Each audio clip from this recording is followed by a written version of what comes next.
Good afternoon, all of you. Welcome to you in Prince Education Hub Seeker. This is your science period. Today we have start new chapter number 12. Name is friction. तो आज हम बेटा start कर रहे हैं एक नया chapter जिसका नाम क्या है, फ्रिक्शन. फ्रिक्शन के बारे में कुछ हिंट हमने दिया था चैप्टर नंबर 11 के अंदर, फोर्स एंड प्रेशर के अंदर.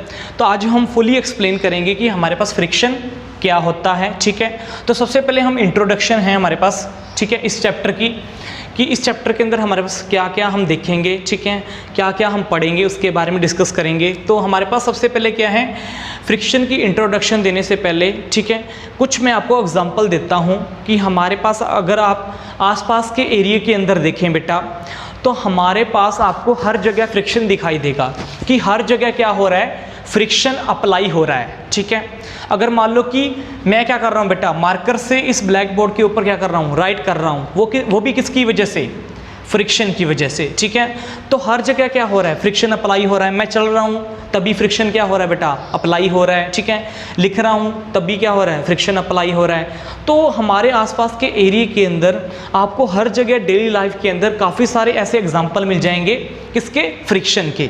लेकिन एक्चुअल में फ्रिक्शन जो है वो है क्या और वो कैसे अप्लाई होता है, इसके बारे में हम डिस्कस करेंगे. सबसे पहले हम बात करते हैं, जैसे फॉर एग्जांपल लेता हूं मैं, ठीक है, कि मान लो कि हम व्हीकल के ऊपर हैं, जैसे मेरे पास बाइक है, ठीक है, तो मैं बाइक से जा रहा हूं, ओके, तो मैंने बाइक की रेस को ऑन किया, ठीक है, और ज़्यादा रेस की, और कुछ देर के बाद रेस को छोड़ दिया. आप देखोगे कि कुछ देर के बाद जो व्हीकल है, जो बाइक है, जैसे मैंने रेस को छोड़ा है वैसे ही बाइक कुछ दूरी पे जाके क्या हो जाएगी, रुक जाएगी. ठीक है, मैंने उसके ऊपर कोई ब्रेक अप्लाई नहीं की, फिर भी वो बाइक क्या हो रही है, रुक रही है. ठीक है, मान लो कि मैं बाईसाइकिल पे हूँ, मैं पेंडलिंग कर रहा हूँ, जब तक मैं पेंडलिंग करता रहूँगा तब तक मेरा साइकिल क्या है, मूव करता रहेगा.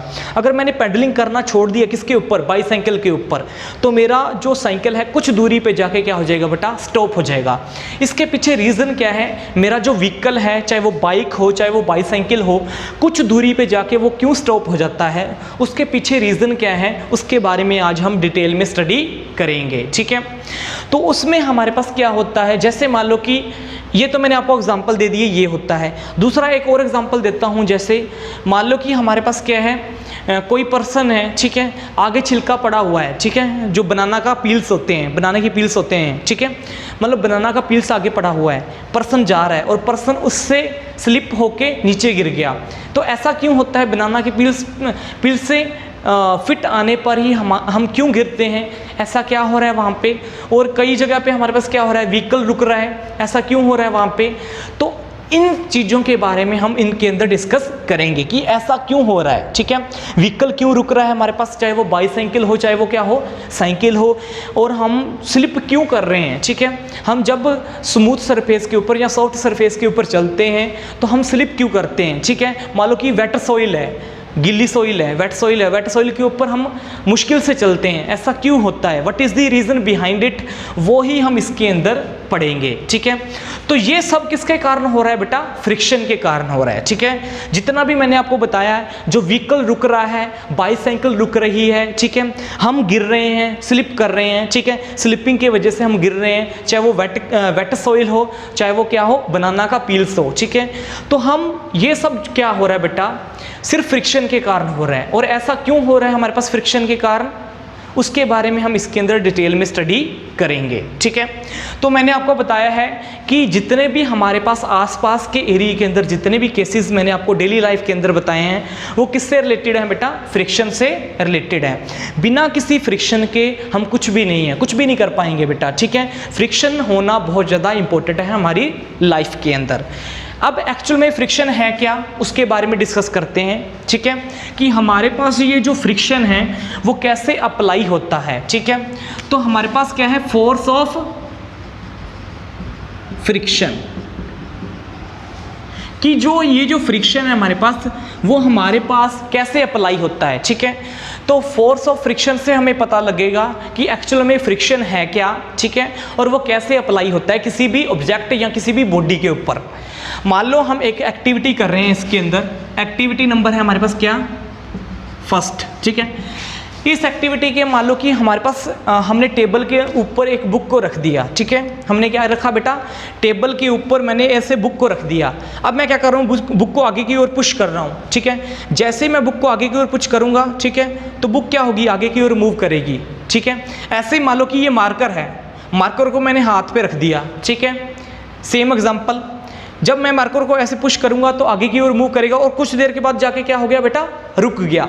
तो ऐसा क्या हो रहा है, ये मार्कर आगे की ओर मूव नहीं कर रहा, ठीक है। मैं जितना फोर्स लगा रहा हूँ उतना ही मार्कर आगे की ओर जा रहा है, फिर क्या हो रहा है, स्टॉप हो रहा है। ऐसा क्यों हो रहा है, इस मार्कर के साथ या टेबल पे पड़ी बुक के साथ। जब टेबल पे पड़ी बुक को मैं आगे की ओर पुश करता हूँ, सिर्फ वो उतनी पुश होती है जितना मैं उसके ऊपर फोर्स अप्लाई करता हूँ, ठीक है। उसके बाद वो आगे की ओर मूव नहीं करती। What is the reason behind it, ऐसा क्यों होता है हमारे पास। तो ध्यान से सुनो, वहां पे क्या हो रहा है बेटा, फ्रिक्शन फोर्स क्या हो रहा है, अप्लाई हो रहा है। वहां पे क्या हो रहा है बेटा, फ्रिक्शन फोर्स अप्लाई होता है। फ्रिक्शन फोर्स कब अप्लाई होता है हमारे पास, जब दो ऑब्जेक्ट के आते हैं बेटा, कॉन्टैक्ट में आते हैं, तब भी हमारा क्या होता है, फ्रिक्शन फोर्स अप्लाई होता है। जैसे मान लो कि ये मार्कर है, मार्कर किसके कॉन्टैक्ट में आ रहा है, ये जो मेरा हैंड है इसके सरफेस के कांटेक्ट में आ रहा है, ठीक है। ये मार्कर मेरा है, इस हैंड के सरफेस के कांटेक्ट में आ रहा है।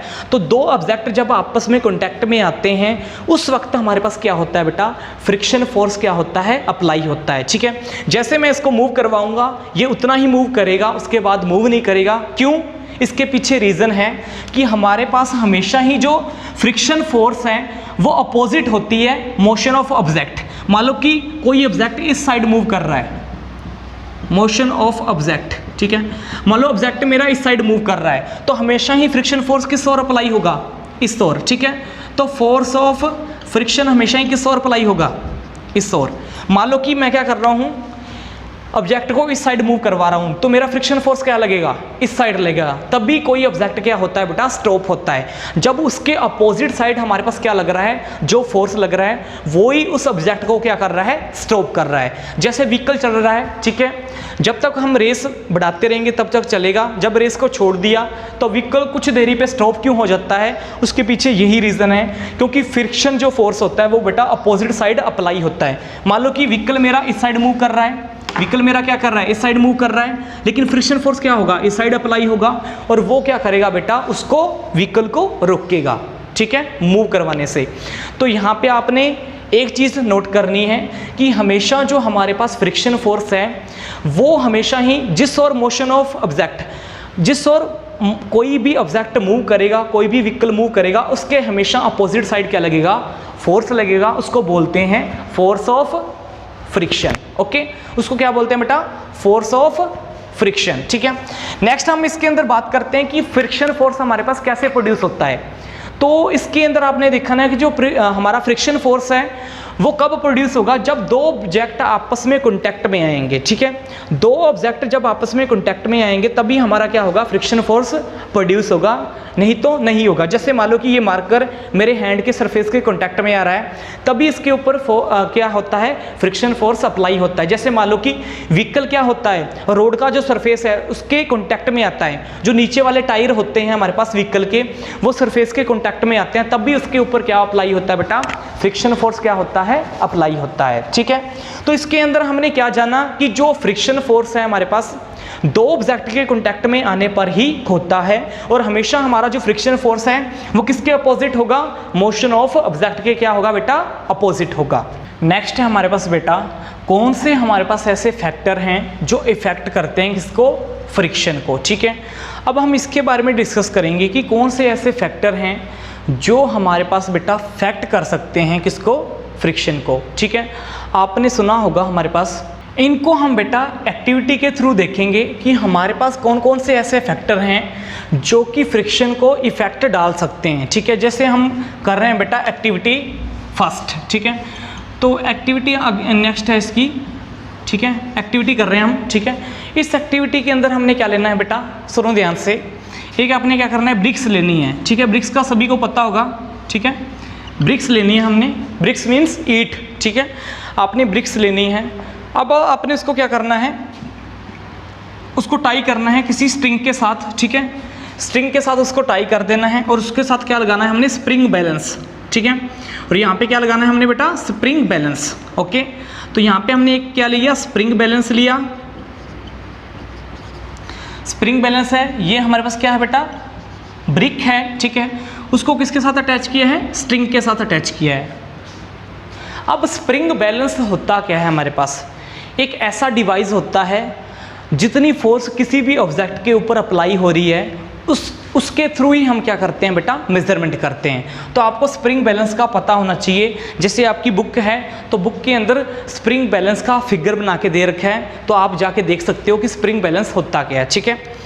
तो मैंने आपको स्प्रिंग बैलेंस बता दिया कि स्प्रिंग बैलेंस क्या करता है, एक ऐसा डिवाइस होता है जितनी फोर्स किसी ऑब्जेक्ट के ऊपर एक्ट हो रही है उसके बारे में हमें बताता है। क्योंकि जो हमारे पास स्प्रिंग बैलेंस होता है उसके बीच में स्प्रिंग होता है, वो स्ट्रेच होता है, तो वो रीडिंग बता देता है कि हमारे पास कितनी फोर्स अप्लाई हो रही है। अब क्या करेंगे, स्प्रिंग बैलेंस की हेल्प से इस ब्रिक्स को खींचेंगे। जब इस ब्रिक्स को हम क्या करेंगे, फ्लोर के ऊपर, ठीक है, फ्लोर के ऊपर इस ब्रिक्स को खींचेंगे तो हमारे पास क्या होगा, इस स्प्रिंग के अंदर, स्प्रिंग बैलेंस के अंदर स्ट्रेचिंग होगी। स्ट्रेचिंग की वजह से वो बताएगा कि कितनी फोर्स अप्लाई हो रही है जब इस ब्रिक्स को हम क्या करवा रहे हैं, मूव करवा रहे हैं, ठीक है। तो हमें क्या पता लगेगा बेटा कि कितना फोर्स हमारे पास अप्लाई हो रहा है कि जब एक फ्लोर के ऊपर किसी भी ब्रिक्स को हम क्या करवा रहे हैं, आगे की ओर मूव करवा रहे हैं, ठीक है। तो हमारे पास रीडिंग बता देगा कि कितनी फोर्स हमारे पास आई है, ठीक है। अब दूसरी बार क्या देखना है कि यहाँ पे हमने जब ब्रिक्स को मूव करवाया फ्लोर के ऊपर with the help of A spring balance, हमने उसको मेजरमेंट किया, ठीक है, कि कितनी फोर्स अप्लाई हो रही है। अब क्या करना है, जितनी फोर्स अप्लाई हो उसको मेजरमेंट कर लेना है। मान लो कि हमारे पास क्या हुआ, स्प्रिंग बैलेंस ने 5 न्यूटन फोर्स हमें बताई कि इसके ऊपर 5 न्यूटन फोर्स अप्लाई की, तब ये क्या किया, इसने मूव किया, ठीक है। इसको जब हमने खींचा, इस ब्रिक्स को हमने स्प्रिंग बैलेंस की हेल्प से खींचा, तो हमारे पास कितना फोर्स अप्लाई हुआ, 5 न्यूटन, ठीक है। उसके बाद हमने क्या करना है, इस ब्रिक्स का आपने एक चीज़ करनी है, इस ब्रिक्स के ऊपर पॉलीथीन का बैग्स को लपेट देना है, ठीक है। पॉलीथीन बैग्स आपको पता होगा, या पॉलीथीन जो होता है उसको इसके ऊपर लपेट देना है, ठीक है, इसके कवर कर देना है चारों तरफ। अब इसको क्या करना है, हमने खींचना है फ्लोर के ऊपर, ठीक है। अब हमने इसको खींचना है फ्लोर के ऊपर, तब हमें रीडिंग क्या दिखाई देगी बेटा, 4 न्यूटन, ठीक है। ऐसा क्यों हुआ। थर्ड हमारे पास क्या केस है बेटा, मैं इस ब्रिक्स के नीचे क्या कर देता हूँ, टायर लगा देता हूँ, ठीक है। इस ब्रिक्स के नीचे मैं टायर लगा देता हूँ, यहाँ क्या करता हूँ मैं, जो पेंसिल होती है हमारे पास उस ब्रिक्स के नीचे लगा देता हूँ। अब मैं इस ब्रिक्स को खींचूंगा तो हमारे पास कितनी फोर्स अप्लाई होगी, 3 न्यूटन। तो ऐसा क्यों हो रहा है, पहले 5 न्यूटन फोर्स अप्लाई हो रही है, फिर 4 न्यूटन, फिर 3 Newton. What is the reason behind it, हर बार फोर्स हमारा कम क्यों हो रहा है, ये कैसा केस है कि हर बार हमारा फोर्स कम हो रहा है इसके अंदर। तो इसके पीछे रीजन क्या है, सुनो ध्यान से, कि जब हमने अकेला ब्रिक्स को फ्लोर के ऊपर खींचा, ठीक है, किसकी हेल्प से, स्प्रिंग बैलेंस की हेल्प से, तो स्प्रिंग ने कितनी रीडिंग दिखाई, 5 न्यूटन फोर्स अप्लाई किया। जब हमने इसको कवर किया किससे, पॉलीथीन से, तो हमारे पास क्या हुआ बेटा, इसने 4 न्यूटन दिखाया। जब इस ब्रिक्स के नीचे हमने पेंसिल लगा दी या कोई टायर लगा दिया, ठीक है, तो इसने कितनी रीडिंग दिखाई, हमारे पास 3 न्यूटन। तो यहाँ पे क्या हो रहा है बेटा, जैसे ही हम क्या कर रहे हैं, सरफेस को स्मूथ बना रहे हैं, हमारे पास क्या कर रहे हैं बेटा, पहले सरफेस क्या था, बिल्कुल रफ था। अब उसके नीचे जैसे जैसे कोई चीज़ लगा रहे हैं तो हमारा जो सरफेस है वो क्या हो रहा है बेटा, बार बार क्या हो रहा है, स्मूथ हो रहा है, जिसकी वजह से बार बार हमारे पास क्या हो रहा है, फोर्स हमारे पास कम अप्लाई हो रहा है, ठीक है। तो इसका मीनिंग हमारा जो फ्रिक्शन फोर्स है वो किसके ऊपर डिपेंड करता है, सरफेस के ऊपर भी डिपेंड करता है, ठीक है। हमारे पास किसके ऊपर डिपेंड करता है बेटा, सरफेस के ऊपर भी डिपेंड करता है। इसको आगे डिस्कस करेंगे कि ये सरफेस के ऊपर कैसे डिपेंड करेगा। तो यहाँ पे जो रीडिंग आ रही है इतनी कम कैसे आ रही है बेटा, पहले इतनी ज़्यादा आ रही थी, फिर इतनी कम, फिर इतनी कम, क्यों, क्योंकि हमारे पास जो फ्रिक्शन फोर्स होता है बेटा वो सरफेस के ऊपर भी डिपेंड करता है, ठीक है। नेक्स्ट हमारे पास क्या है, सुनो ध्यान से, एक और एक्टिविटी करते हैं। ये तो मैंने आपको बता दिया, ये वाली एक्टिविटी, इस एक्टिविटी को आपने माइंड में रखना है। अब नेक्स्ट हमारे पास एक्टिविटी है, इसके अंदर मान लो ये हमारे पास ये हाइट है, किसी भी ऑब्जेक्ट को इस हाइट से मैं क्या कर रहा हूँ बेटा, फेंक रहा हूँ, ठीक है। ये मान लो कि ये इंक्लाइनेड प्लेन है हमारे पास, ठीक है, ये सरफेस है हमारे पास, ठीक है, ठीक है। तो यहाँ ये स्मूथली सरफेस है हमारे पास, ठीक है। मैं क्या कर रहा हूँ, किसी बॉल को इससे फेंक रहा हूँ, ठीक है। तो मैं जब इस बॉल को इससे फेंकूंगा हमारे पास, ठीक है, तो बॉल क्या करेगी, आगे की ओर मूव करेगी। सुनो ध्यान से, हमारे पास क्या हो रहा है बेटा, मैं एक टेबल के ऊपर, ठीक है, एक इंक्लाइनेड प्लेन बनाऊंगा इस तरह से, ठीक है, ओके। तो मैं क्या करूंगा, उस बॉल को उस इंक्लाइनेड प्लेन से क्या कर रहा हूं बेटा, फेंक रहा हूं, ऊपर से नीचे ऐसे फेंक रहा हूं इस सरफेस से, ठीक है। जब इस सरफेस से फेंकूंगा तो हमारे पास क्या होगा, बॉल तेजी से आगे की ओर उस फ्लोर के ऊपर मूव करेगी, ठीक है। अब क्या कर रहा हूं बेटा, ये तो फ्लोर के ऊपर मूव कर रही है, ठीक है। फिर मैं क्या करूंगा, अब फ्लोर की जगह हमने क्या किया, उस फ्लोर के ऊपर मैंने क्लॉथ कर दिया, ठीक है। तो मतलब यहाँ पे क्या कर दिया मैंने, फ्लोर के ऊपर क्लॉथ लगा दिया। अब बॉल को फिर इस फ्लोर से फेंक रहा हूँ, लेकिन अब क्या हो रहा है, बॉल इतनी दूरी ही कवर कर रही है। पहले बॉल ने कितनी दूरी कवर की थी, इतनी, ठीक है। पहले बॉल यहाँ पे मूव करने चली गई थी, लेकिन जैसे ही मैंने क्लॉथ रखा तो बॉल यहाँ पे ही रुक गई, ठीक है। ऐसा क्यों हुआ हमारे पास इन दोनों केस के अंदर? दोनों केस क्या थे, जब हमारे पास क्या था, फ्लोर था, फ्लोर के ऊपर मैं बॉल को इंक्लाइनेड प्लेन से मूव करवा रहा हूँ, एक ऐसे सरफेस से मूव करवा रहा हूँ, ठीक है। तो हमारे पास क्या हो रहा है, बॉल यहाँ तक मूव कर रही है। जब मैंने वहाँ पे फ्लोर की जगह फ्लोर के ऊपर क्या लगा दिया बेटा, क्लॉथ लगा दिया, तो बॉल सिर्फ यहाँ तक मूव किया। ऐसा क्यों हुआ हमारे पास, क्योंकि पहले जो हमारे पास सरफेस था वो अलग था, अब जो सरफेस है वो क्या है, अलग है। पहले सरफेस कौन सा था, फ्लोर का था, अब किसका सरफेस है, क्लॉथ का सरफेस है। तो हमारे पास क्या हो रहा है, जब जब सरफेस चेंज हो रहा है तो वहाँ पे फ्रिक्शन फोर्स भी क्या होगा, चेंज होगा। तो इसका मीनिंग मैंने फिर आपको बता दिया कि जो हमारा फ्रिक्शन फोर्स है वो किसके ऊपर डिपेंड करता है, सरफेस के ऊपर डिपेंड करता है, ठीक है। कि हमारे पास फ्रिक्शन फोर्स है बेटा, वो किसके ऊपर डिपेंड करेगा, सरफेस के ऊपर डिपेंड करेगा, ठीक है। वो कैसे कर रहा है हमारे पास, इसके अंदर देखेंगे कि जो फ्रिक्शन फोर्स है हमारे पास इस सरफेस के ऊपर कैसे डिपेंड कर रहा है, उसके बारे में देखो। अब हमने दो एक्टिविटी की थी, पहली एक्टिविटी मैं आपको बता देता हूँ क्या थी, उस एक्टिविटी को देखो। पहली एक्टिविटी थी हमारे पास ब्रिक्स की, ठीक है। ब्रिक्स के अंदर मैंने आपको क्या बताया था कि ब्रिक्स को जब हम फ्लोर के ऊपर क्या कर रहे हैं, स्प्रिंग बैलेंस की हेल्प से खींच रहे हैं, तो वो अलग अलग रीडिंग बता रहा है। पहले फ्लोर के ऊपर खींच रहे हैं, फिर अलग रीडिंग आ रही है, फिर हमने उस ब्रिक्स को पॉलीथीन से कवर किया तो हमारे पास रीडिंग अलग आई। फिर हमने क्या किया, उसके नीचे टायर लगा दिए या कुछ और लगा दिया तो उसकी रीडिंग क्या आई, अलग आई। ऐसे ही हमारे पास इसके अंदर हो रहा है, बॉल को जब इंक्लाइनेड प्लेन से इस सरफेस से फेंक रहा हूँ नीचे की ओर, ठीक है, ढलान है हमारे पास, इस ढलान से नीचे की ओर फेंक रहा हूँ, तो पहले बॉल यहाँ तक मूव कर रही है। जब इसी के नीचे हमने क्लॉथ का सरफेस लगा दिया तो बॉल यहाँ तक मूव कर रही है। तो इसका मीनिंग हमारे पास यहाँ पे क्या हो रहा है कि जब हमारे पास सरफेस क्या होगा, चेंज होगा, वहाँ पे जो फ्रिक्शन फोर्स है वो क्या होगा, कम भी हो सकता है और ज़्यादा भी हो सकता है। तो सुनो ध्यान से, हमारे पास फर्स्ट है, अगर हमारे पास क्या है बेटा, स्मूथ सरफेस है। सुनो ध्यान से, अगर हमारे पास स्मूथ सरफेस है, अगर हमारे पास क्या है बेटा, स्मूथ सरफेस है, तो वहाँ पे फ्रिक्शन फोर्स क्या होगा, फ्रिक्शन फोर्स क्या होगा हमारे पास, डिक्रीज हो जाएगा। फ्रिक्शन फोर्स क्या हो जाएगा, कम हो जाएगा। तो मान लो कि एक स्मूथ सरफेस है हमारे पास, ठीक है, एक हमारे पास क्या है, पक्का फ्लोर है, पक्के फ्लोर के ऊपर मैं बॉल को मूव करवा रहा हूँ तो बॉल बहुत दूर तक जाएगा। लेकिन एक कच्चा फ्लोर हो तो उसके ऊपर बॉल को मूव करवाऊंगा तो वो थोड़ी दूर तक डिस्टेंस कवर करता है। ऐसा क्यों होता है, तो पक्के फ्लोर पे हमारे पास क्या होता है, फ्रिक्शन फोर्स क्या होता है, कम होता है, इसलिए बॉल जो है ज़्यादा दूर तक क्या करती है बेटा, मूव करती है। और कच्चे फ्लोर पे हमारे पास क्या होता है, फ्रिक्शन फोर्स क्या होता है बेटा, कम होता है। कम होता है या ज़्यादा होता है, ज़्यादा होता है, ठीक है। कच्चे फ्लोर पे हमारे पास फ्रिक्शन फोर्स ज़्यादा होता है तो बॉल कम डिस्टेंस कवर करती है। तो इसका मीनिंग, जहाँ पे हमारे पास स्मूथ सरफेस होगा तो वहाँ पे फ्रिक्शन फोर्स क्या होगा, बहुत ज़्यादा कम होगा, ठीक है, वहाँ पे कम अप्लाई होगा। जहाँ पे हमारे पास क्या होगा, रफ सरफेस होगा, यहाँ पे क्या होगा बेटा, रफ सरफेस होगा, वहाँ पे हमारे पास फ्रिक्शन फोर्स क्या होगा बेटा, फ्रिक्शन फोर्स क्या होगा, वहाँ पे इंक्रीज होगा, ठीक है। फ्रिक्शन फोर्स क्या होगा, उसकी पावर क्या होगी, वहाँ पे इंक्रीज होगी।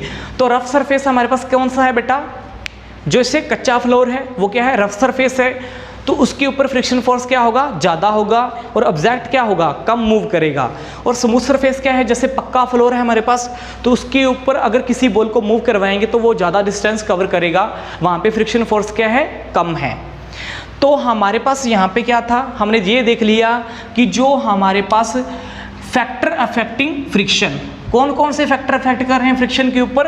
हमारा सरफेस जो है वो फ्रिक्शन के ऊपर क्या करता है बेटा, इफेक्ट डालता है। अगर स्मूथ सरफेस है तो ये हो सकता है, अगर रफ सरफेस है तो ये हो सकता है, ठीक है। अब इसके अंदर एक चीज़ और देखो बेटा कि हमारे पास जो फ्रिक्शन फोर्स होता है, जो हमारे पास फ्रिक्शन फोर्स होता है वो बनता कैसे है, ठीक है।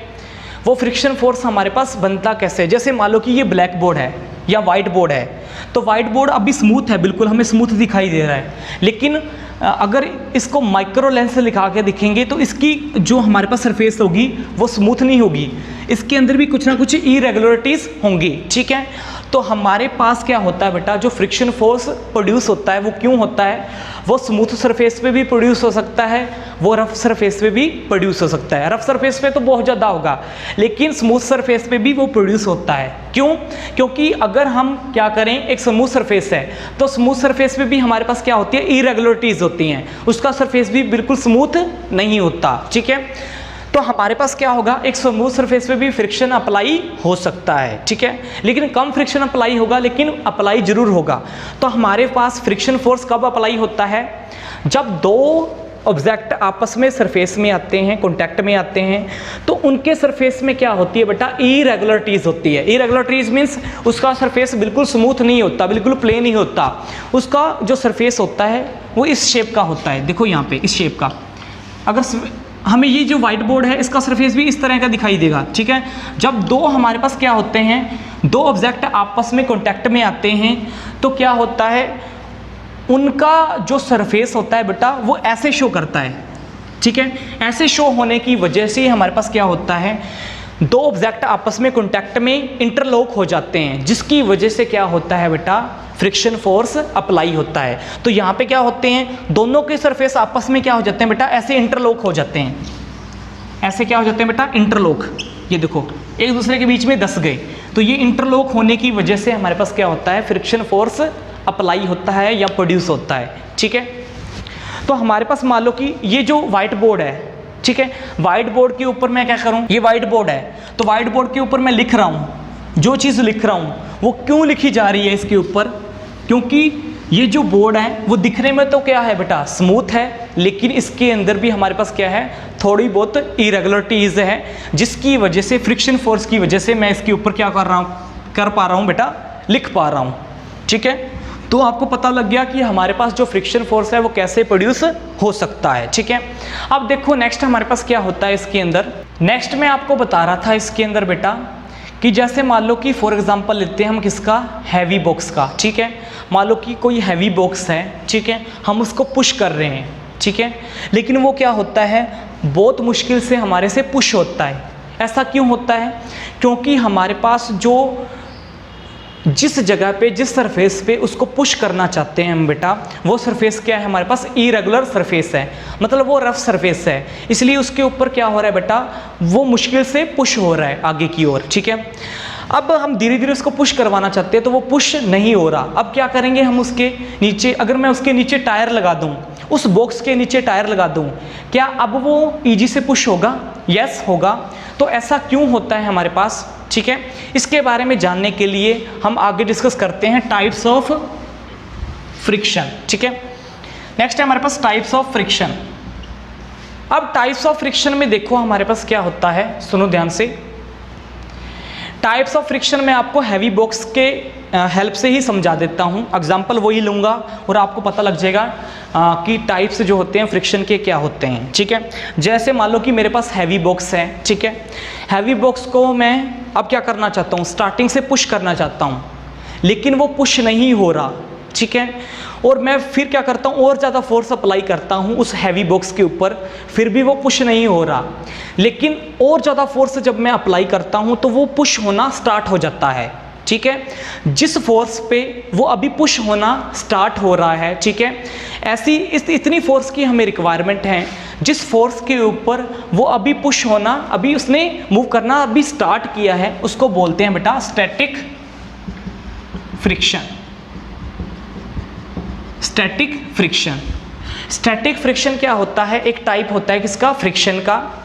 इसमें वही एग्जांपल है जो मैंने अभी बताया आपको कि एक हैवी बॉक्स है, उसके ऊपर हम फोर्स अप्लाई कर रहे हैं लेकिन वो आगे की ओर मूव नहीं कर रहा, बार बार उसको पुश कर रहा हूँ लेकिन फिर भी वो आगे की ओर मूव नहीं कर रहा। एक ऐसा टाइम आएगा जब हम इतनी फोर्स उसके ऊपर लगा देंगे कि वो अभी मूव करना स्टार्ट करेगा, ठीक है। उस फोर्स को क्या बोलते हैं हम बेटा?